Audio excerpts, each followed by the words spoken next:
Hi all, it's Emily Rand with ESPN Esports, and right now I am joined by our European expert, Adel. Thank you so much for joining me. The first question I'm going to start with is I think the one on everyone's mind, even outside of the Garen Yumi. You know, Fnatic was placed in this group where we're like, they're definitely one of the top 5 teams in this tournament. They've looked very flat. How much of that do you think is the fact that, you know, SKT and RNG are showing up, and how much of it is Fnatic? I think most of it, to be fair, is Fnatic having a bit of a no-show.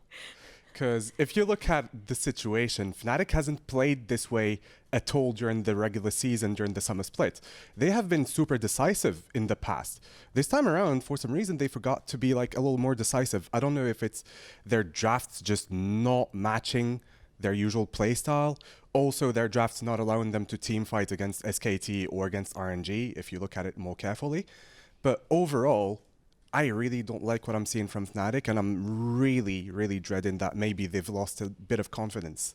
So one thing that I noticed in their last game, right, against RNG, you had them counterpicking support, which I actually think is really smart against RNG because they typically like to save that for Ming because they do focus so much on bot side. But then you ended up with this composition that in a bad way was very RNG-esque. As someone who has yelled at RNG for having single damage comps, usually it's in the bot lane for RNG, this was the single damage kind of Kale comp. So what do you think happened in that draft, and what do you think Fnatic are going for when they're drafting these compositions? So to be fair with you, when I look at that draft, I myself am a bit confused. That is, I just look at the situation and I'm like, where is the AD carry pick that Reckless knows how to play? I know that sometimes he just defaults to playing supports like Morgana or sometimes Karma even during the regular season, but this was super weird.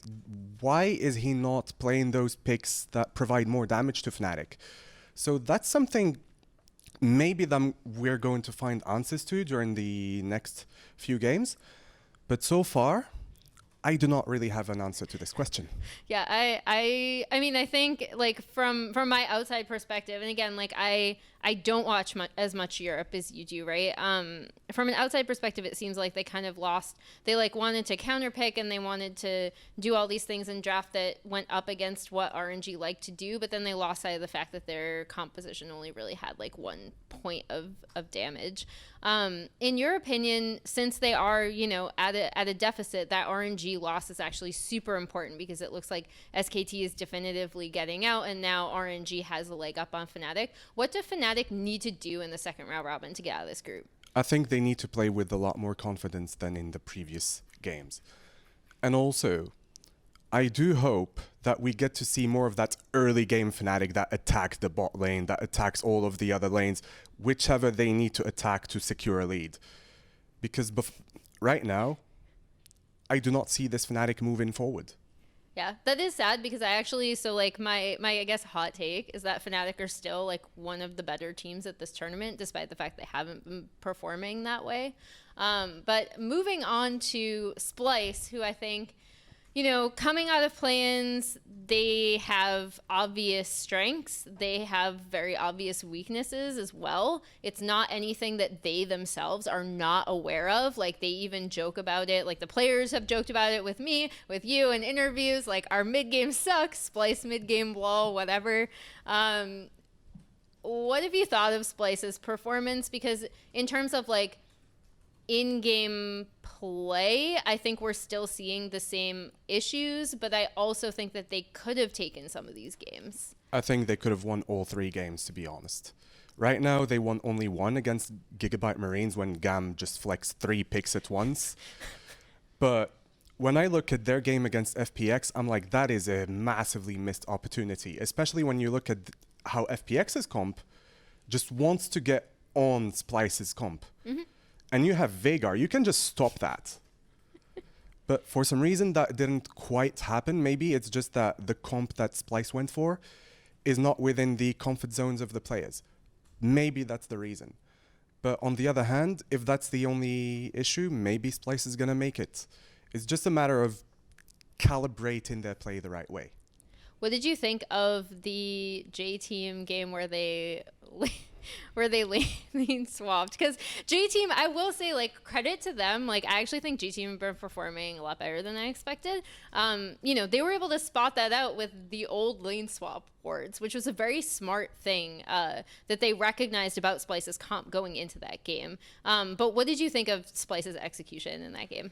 Splyce's execution, I mean, to be fair, like, Splyce's execution was fine until they tried to team fight and just split apart and couldn't lock a target for their lives. That's the problem that I've had looking at that game and looking at it again every time I saw J Team's execution against Splyce. It's like you have the Sion, you cannot actually get to the back line. And then you have Norskeren trying to pin down a target, but he's completely isolated because maybe there was a missed call. So the problem there was like too many missed calls, very little efficiency.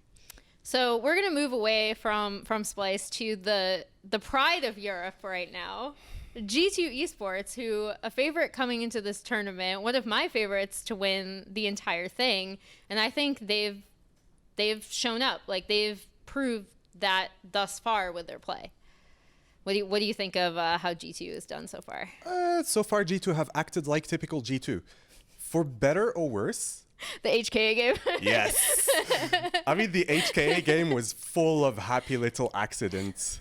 But, you know, we European observers are accustomed to G2 sometimes having that type of game. Sometimes they just do stuff for reasons. And you don't exactly know why. But in the end of the day, you know that they can play good League of Legends. And because of that, I was not worried at all against HKA when I looked at G2, despite their misfires, having good side lane pressure, having good minion wave setups. So that got them back into the game real quick, even though they just kept having interesting displays here and there. Yeah, when it came down to it, I felt like G2 did enter a point where they're like, okay, like we know how to win this game and we're just going to do it now, even though they had been making a lot of mistakes. So I assume that you're in agreement with me that G2 are definitely making it out of their group. Yes. So which of the other European teams are making it out? So I am hoping that Fnatic get their groove back, because that would be the other team where I would be 100% certain that they would make it out despite being 1-2 at the moment and not really looking too good draft-wise against SKT and RNG. If they get their groove back, they can make it. But on the other hand, I look at Splyce and I'm like, if they cannot execute crazy good drafts, maybe there needs to be some alignment between the coaching staff and the players. Find a draft that is really good into what the opponents are going to serve them, but at the same time that they can execute. That way, I would see Splyce also advancing. Yeah, I mean, I think Group E is kind of still one gigantic question mark. Well, thank you so much for joining me. I'm glad you're in agreement that Fnatic are not as bad as Reddit or other social media communities might say. And for more League of Legends coverage, keep it here on ESPN Esports.